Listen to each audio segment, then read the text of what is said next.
Ya Rasulullah, ya Habiballah, ya Rasulullah, ya Habiballah. Muhammad ibni Abdillah, Muhammad ibni Abdillah, Muhammad ibni Abdillah, Muhammad ibni Abdillah. Ya Rasulullah,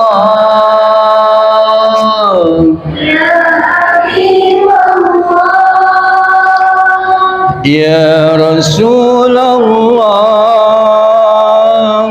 ya Habibullah, Muhammad ibni Abdillah, Muhammad ibni Abdillah, Muhammad ibni Abdillah, Muhammad ibni Abdillah. Allahumma salli wa sallim wa barik alaih. Bu, enak nggak suara saya? Enakan mana Marisol depan ibu?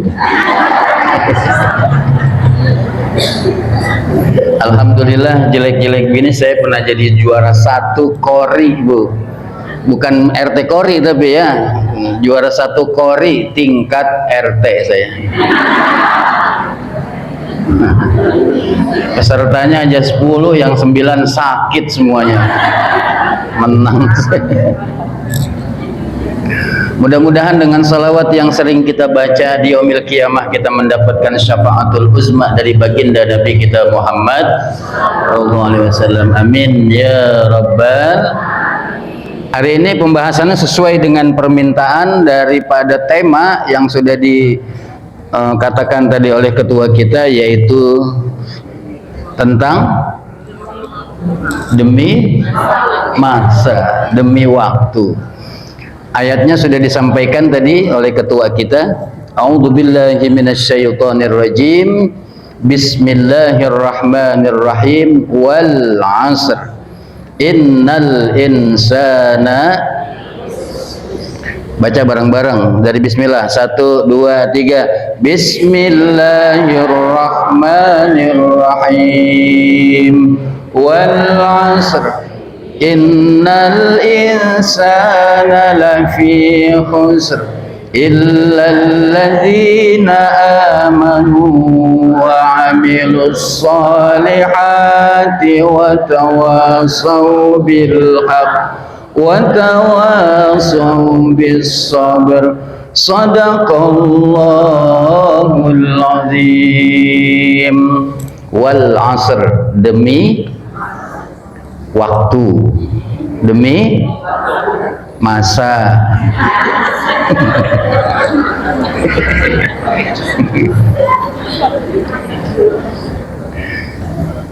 Dunia yang saat ini kita jalani, Bu, ini orang-orang soleh memaknai kata dunia dengan 2 kata. Yang pertama dunuwun, artinya adalah singkat, cepat. Yang kedua daniun, artinya adalah hina atau celak. Jadi makna dunia nggak ada bagus-bagusnya, Bu. Yang saya mau bahas hari ini yaitu tentang dunuwun. Makna dunia artinya adalah singkat, cepat. Itu orang-orang soleh memaknai kata dunia, singkat, cepat, berhubungan dengan waktu. Waktu yang kita jalani saat ini cepat banget ya, Bu ya. Perasaan baru tadi zuhur nih udah asar. Perasaan tadi asar nih udah mau maghrib lagi. Perasaan baru kemarin bayar kontrakan nih udah mau bayar lagi aja.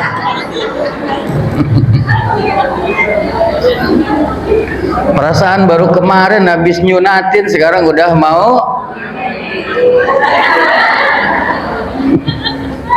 Perasaan baru kemarin saya ngawinin sekarang udah punya. Cepet ya. Perasaan baru kemarin saya bayar angsuran seragam, kan udah mau bayar lagi aja angsuran. Cepet banget.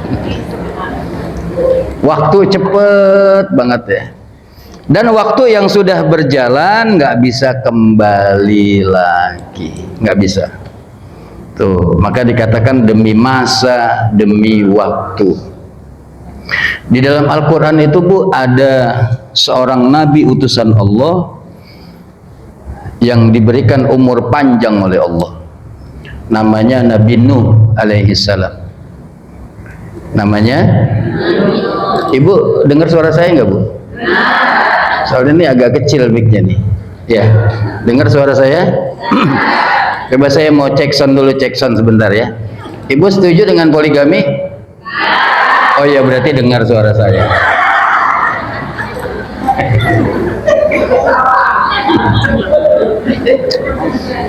Biar awet muda ya Bu ya. Pokoknya ibu-ibu kalau ketemu saya udah nggak usah mikirin hutang ya, nggak usah dipikirin, hutang mah dibayar ya Bu ya. Nabi Nuh alaihi salam di dalam Al-Quran Allah gambarkan umurnya alfasanatin illa khamsin, 1000 tahun kurang 50. Berapa? 1000 kurang 50. Tuh yang jawab 9,5 pasti orang pasar tuh, 9,5. Berapa? 950 tahun. Sekarang saya mau tanya lagi, ibu-ibu minta doanya panjang umur apa pendek umur? Kurang kompak. Ibu minta doanya panjang umur apa pendek umur? Serentak semua minta doa panjang. Kemarin Bu saya acara haul, diundang di daerah Pancoran Mas Depok. Saya ketemu sama kakeknya yang haul, itu umurnya 89 tahun. 89 tahun. Saya tanya, Pak Haji gimana kabarnya? Alhamdulillah sehat saya. Penglihatan masih bagus Pak Haji? Alhamdulillah, ngeliat perawan juga masih tegas katanya gitu. Pak Haji udah 89 tong, doain Pak Haji biar Pak Haji panjang umur. Padahal umurnya tetap minta doanya panjang. Jadi ibu minta doa panjang umur. Seumpama Allah kabulkan umur ibu 250 tahun, mau nggak?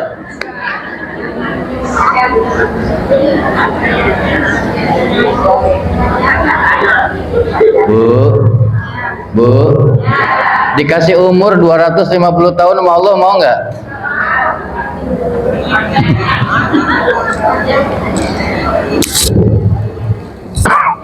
Udah nggak kelihatan bentuknya ya Bu, kayak kerupuk kulit siramin air. Waalaikumsalam. Sehat ya? Alhamdulillah. Udah liatin sini Bu, nggak usah ngeliatin sono.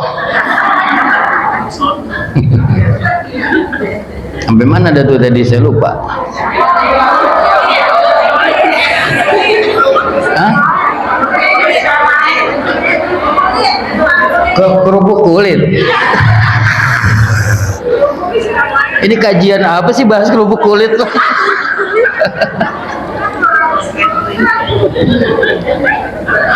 Kalau dulu ibu masih gadis tuh umur 17 tahun, sweet 17 namanya. Sweet 17, 17 tahun sampai 25 jigo. 17 tahun sampai 25 lesung pipit kanan kere, cakep tuh. Betul nggak? Iya, yang lesung pipit kanan kere 17 sampai 25 tuh masih cakep kelihatan. Tapi kalau udah 60, 70 tahun lesung pipit bukan cuman kanan kere, selebar muka lesung pipit semua.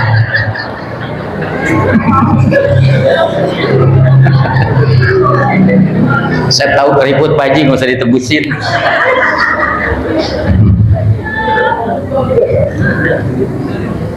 Jadi nggak mau dikasih 2,5 umur. Serba salah, katanya minta panjang umur.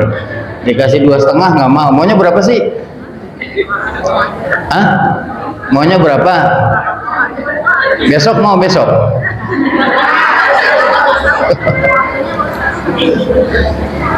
Nabi Nuh dikasih umur 90.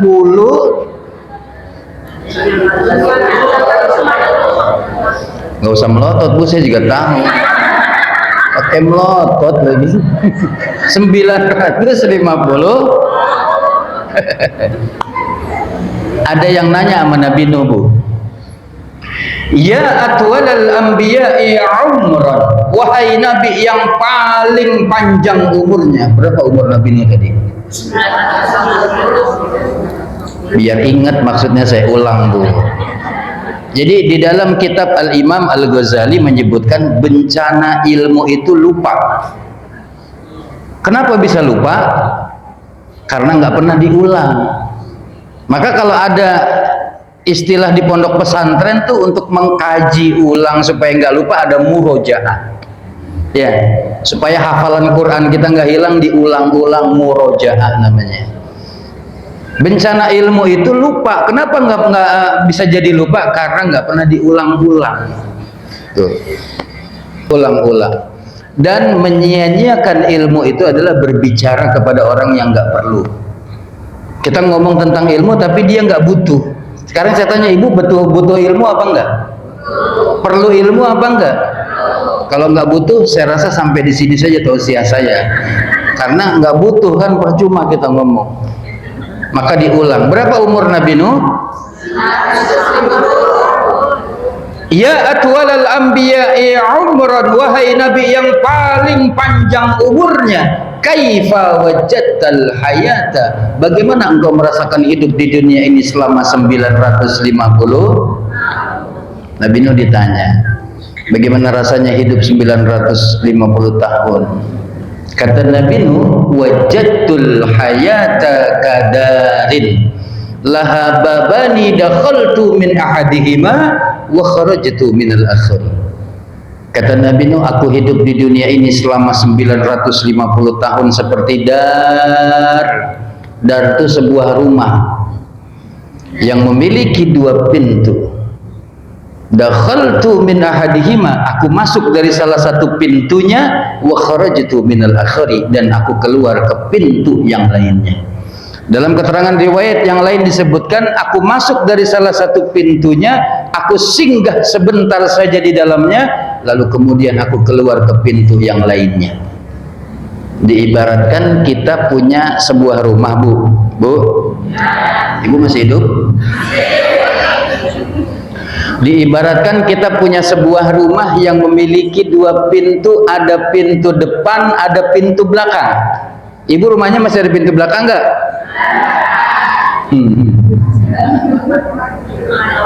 Depan belakang.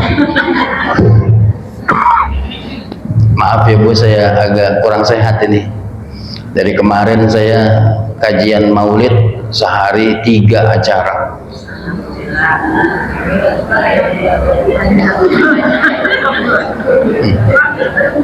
Harusnya sore ini saya ada kajian bersama Bapak Amin Rais Maulid Nabi di Dewan Pimpinan Pusat Partai Amanat Nasional bersama Pak Amin Rais.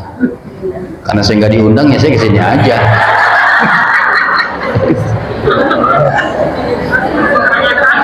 Kan nggak diundang Bu, ngapain ke sono? Ibu udah sering kali saya gituin masih kejebak aja.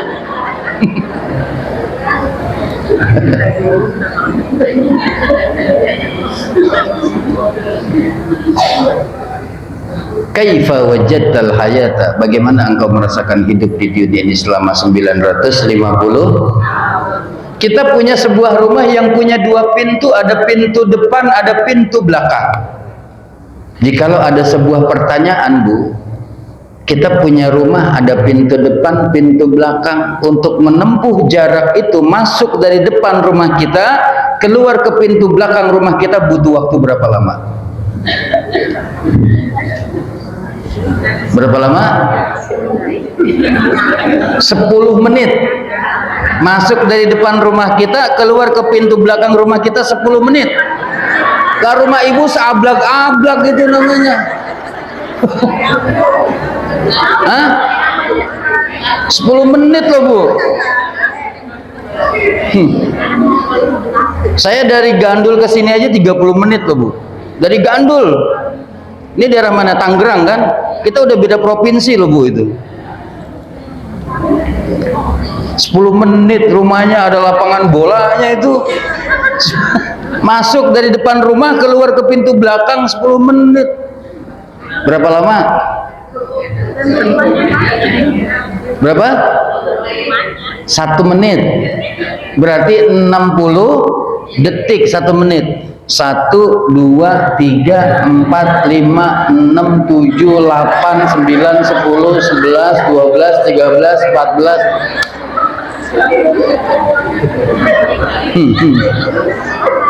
Lah, termasuk luas. Masuk dari depan rumah, keluar ke pintu belakang 1 menit 60 detik termasuk. Berapa lama? Hah?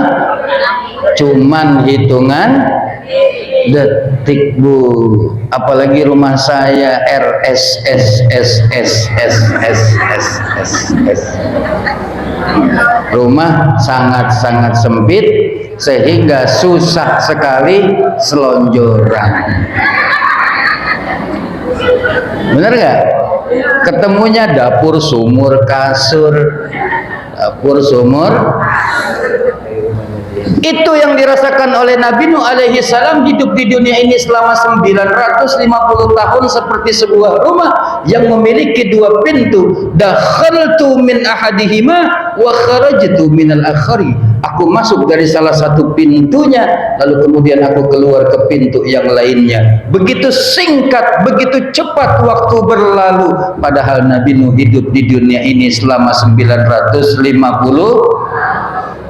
Singkat cepat. Tuh dunuhun artinya singkat cepat. Apalagi kita. Nabi Muhammad SAW sudah menggambarkan bahwasanya umur umatku, kata Rasulullah, baina sitin wasab'in, antara 60 70 tahun. Umur umat Nabi antara 60 70. Sekarang saya mau tanya, di majelis ini yang sekarang hadir, yang umurnya 90 tahun angkat tangan. 90 tahun. Ada nggak? Nggak ada. Kemarin Eyang berapa? Eyang kemarin? Eyang kemarin berapa? 82. Yang umurnya 80 tahun dah, angkat tangan. 80 tahun. Enggak ada. Yang ada 1, 2, ya. Yang umurnya 70 tahun ada? 1, 2. Yang umurnya kisaran 50-an, angkat tangan. 50-an. Oh banyak ya. Yang umurnya 17 tahun ke atas.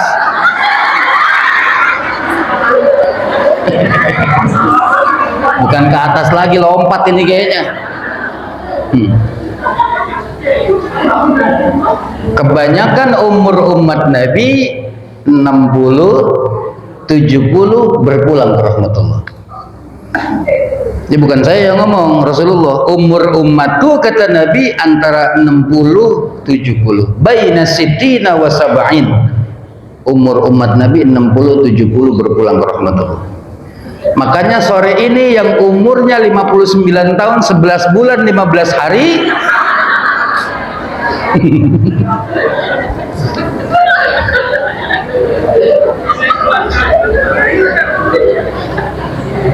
ntar kalau dia makan banyak biarin aja. Nggak harus yang tua duluan. Maut itu ngacak. Nggak harus yang tua duluan. Kadang-kadang emang yang tua.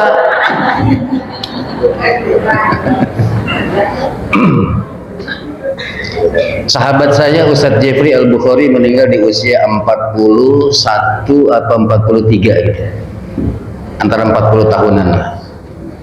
Guru kita bersama Allah yarham Al-Habib Munzir Al-Musawa meninggal di usia 40 tahunan juga.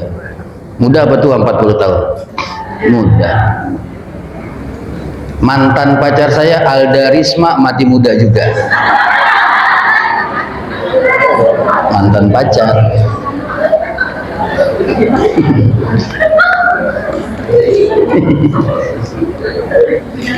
Nyengir boleh tapi mikir ya Bu ya. Kalau bicara pantas, pantesan mana mati duluan, Manori apa Nikardila? Kenapa dikatakan Manori pantas mati duluan? Karena sudah tua. Tapi lihat, maut berkata lain. Manori yang sudah tua matinya belakangan, Nikardila yang saat itu masih muda dan berkarya matinya duluan. Yang masih muda hati-hati loh.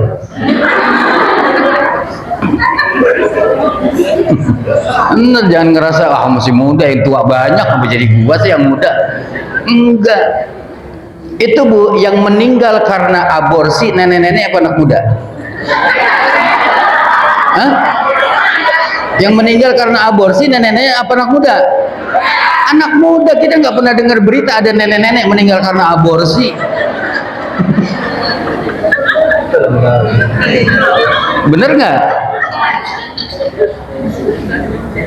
Apa guna saya sampaikan ini? Biar kita berpikir gitu bahwa maut itu Bu, kullu nafsin. Nah, mulai ini masuk nih kalau udah bicara waktu, bicara tentang kematian. Kullu nafsin, setiap yang bernyawa, setiap jiwa pasti akan merasakan yang namanya pasti. Bisa ibu-ibu duluan, saya belakangan. Atau kita balik, saya belakangan ibu-ibu. Kan saya yang ceramah, bebas kan? Tapi nggak harus yang tua dulu. Ada sebuah kisah. Bu, saya izin minum sebentar ya. Boleh ya?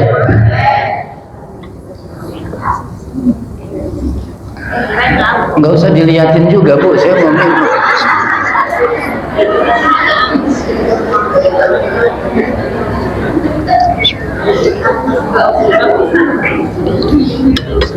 Terus ini terus sampai jam berapa? Sampai Isya. Ini masjid Bu, salat maghrib. Sampai mana tadi? Lupa kan? Sampai mana? Hah? Sampai mana yang benar? Saya mau tes aja nih IQ-nya ibu-ibu, konsen nggak sama saya gitu ngaji. Sampai mana? Sampai mana? Sampai minum. Aduh.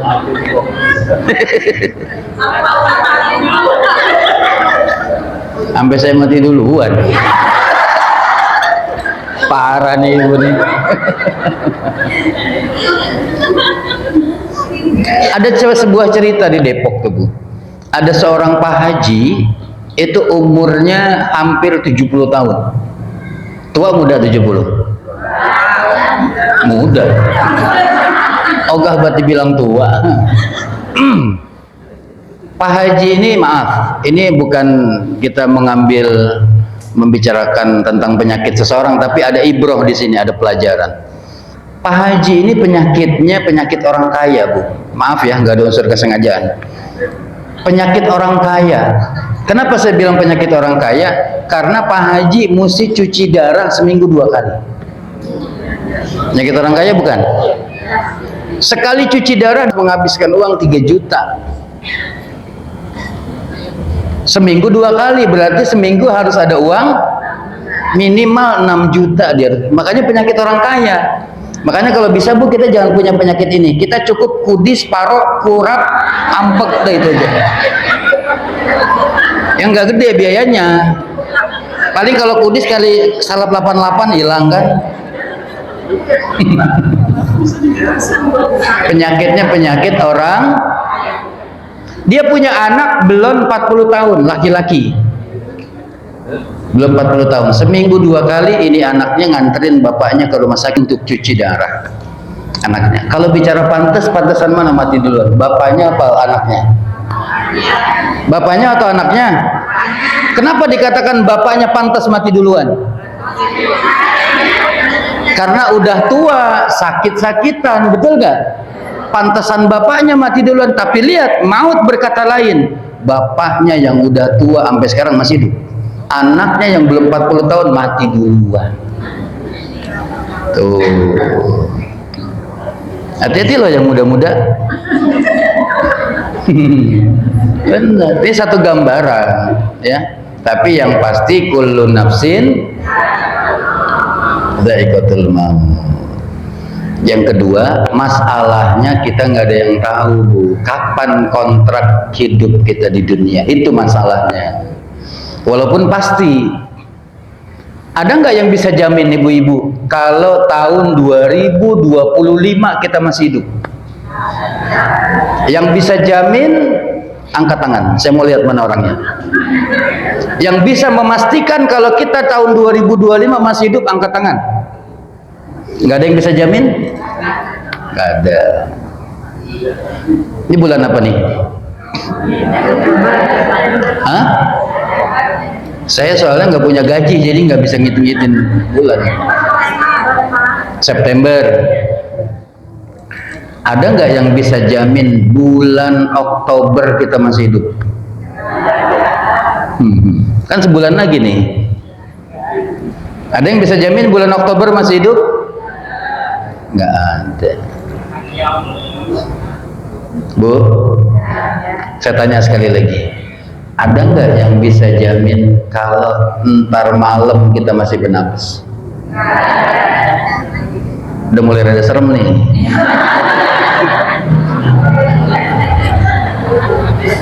Sebelum saya lanjutkan, saya mau tanya, bener nggak kajian kita sekarang nih? Paham nggak ibu? Ada nggak yang bisa jamin kalau entar malam kita masih bernapas? Nggak ada yang bisa jamin. Tapi pasti kullu nafsin dha'iqatul maut. Setiap yang bernyawa, setiap jiwa pasti akan merasakan yang namanya. Dan maut, kematian kalau sudah datang, la yastakhiruna sa'atan wa la yastaqdimun. Nggak ada yang bisa ngerubah. Entar aja ya Allah, kontrakan saya belum bayar ya Allah. Entar aja ya Allah, seragam saya belum pada lunas ya Allah. Anak saya belum pada nikah ya Allah. Entar nggak bisa. La yastakhiruna sa'atan wa la yastaqdimun. Nggak ada yang bisa ngerubah, memajukan, memundurkan. Tapi pasti. Maka yang harus kita lakukan bicara tentang wal asr, demi masa, demi waktu yang mana waktu tidak akan pernah bisa terulang kembali, mempersiapkan datangnya kematian. Siapin dah dari sekarang. Kalau kita mau berandai-andai, Bu, Ibu kok melototin saya sih, Bu? Orang kan ngomongin kematian biasanya takut, sedih, nih cengangas-cengenges. Kalau mau bicara berandai-andai, Bu, berandai-andai. Seandainya kita tahu kalau bulan Oktober tanggal 15 kita bakal mati, apa yang bakal kita lakukan? Apa yang bakal kita lakuin? Masih mau nyimpen duit di dompet? Hah? Deposito bank ibu yang ada di bank tuh yang ratusan juta mau diapain? Kalau tanggal 15 Oktober kita bakal mati. Hah? Allah. Ngapa jadi pada bares begini jadinya? Jadi dermawan begini semuanya. Ibu punya emas 15 kilo mau diapain itu emas 15 kilo? Kalau tanggal 15 Oktober kita bakal mati. Ya Allah, 15 kilo mau disedekahin, Bu. Kapan ibu mati?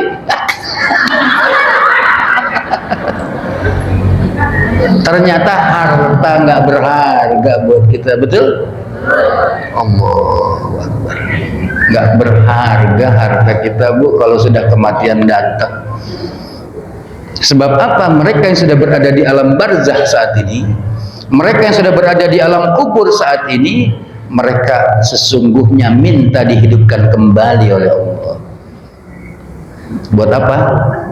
Fa'asaddaqa wa akum minas sholihin. Mereka cuma pengen sedekah dan beramal. Jadi harta nggak ada apa-apanya, Bu, ketika kematian datang. Harta nggak ada apa-apanya. Ada artinya nggak harta? Nggak ada artinya apa-apa. Kita bakal bawa mati nggak itu emas yang 50 kilo? Enggak, Bu. Rumah yang mewah bakal kita tinggalin, mobil yang mewah bakal kita tinggalin, baju sutra yang kita punya bakalan kita tinggal. Kita cuman pakai sehelai kain. Sekarang saya mau tanya, yang kasih ibu napas siapa? Yang kasih ibu rezeki siapa? Yang kasih ibu bisa ngomong siapa? Yang kasih ibu bisa gerak-gerak siapa? Suami ngapain?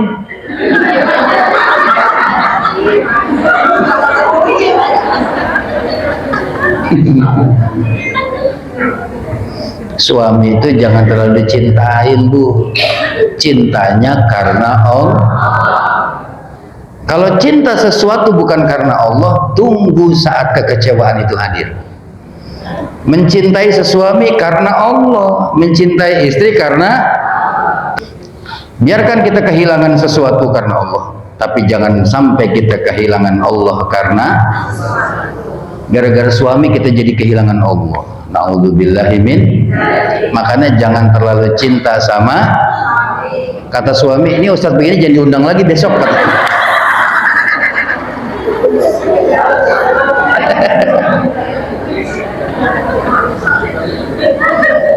Waktu kemarin, kajian kemarin masih ingat gak?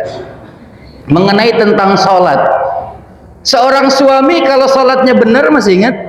Seorang suami kalau sholatnya benar, dia nggak akan pernah berani melakukan KDRT dalam rumah tangga. Tuh kemarin kajian kita. Kenapa suami nggak berani melakukan kekerasan dalam rumah tangga? Karena dia takutnya kepada, bukan sama bini takutnya, tapi sama Allah.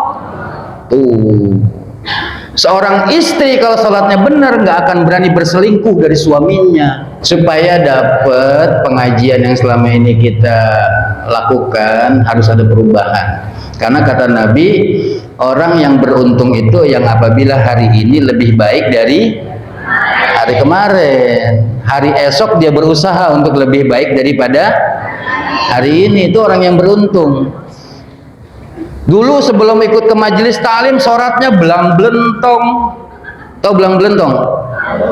Subuh, kesiangan, zuhur, asar, maghrib, isya,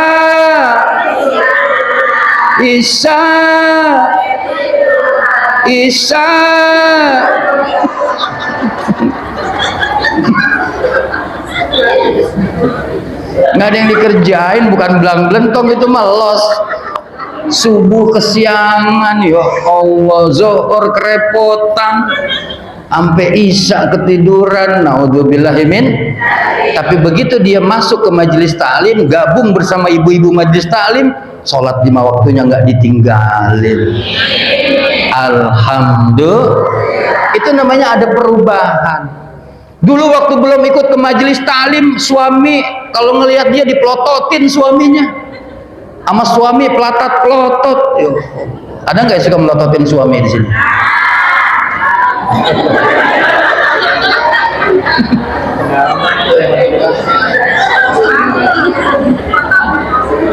Itu suami apa maling dipelototin, Bu? Tapi begitu dia masuk ke majelis taklim, ya Allah, sama suami santun, semakin sayang, nah, gitu, betul? Pandai membahagiakan. Kemarin kan kajian kita itu, Istri yang soleh, yang pandai membahagiakan, tuh istri soleha.